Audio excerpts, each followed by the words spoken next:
when it comes to people arriving at the border. Thank you. Kildonan, St. Paul. Mr. Speaker, in order for Canadians to cross the land border from the U.S. into Canada, they have to upload their proof of vaccination to the government's official app called ArriveCan.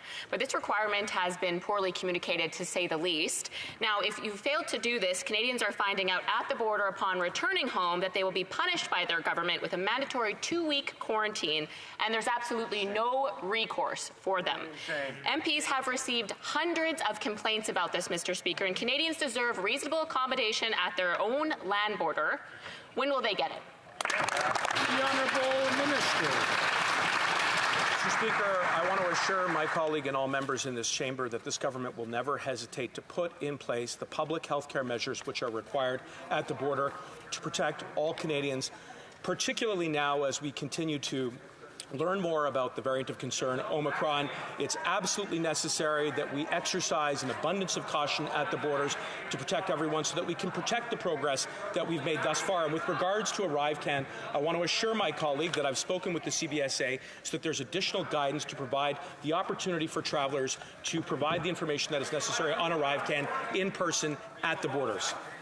Honourable Member for Kildonan, St. Paul. Mr. Speaker, if you've received mandatory quarantine for spending, say, 30 minutes at the grocery store in the U.S., there's your government's response. They have no plan to help you and are by all accounts pleased with their punishments of Canadians. And we need to look at the facts. The ArriveCan app has crashed for some users. Many can access it from poor cell service. Many seniors don't have smartphones. For others, costly data plans are out of reach for them.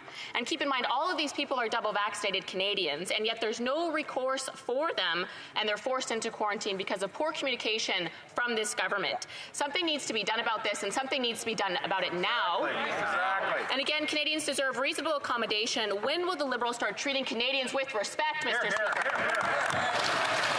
The Honourable Minister.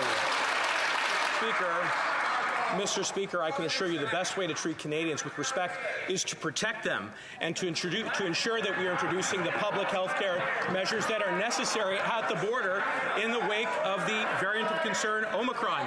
Perhaps my colleague would just simply discard evidence and science on this side of the House.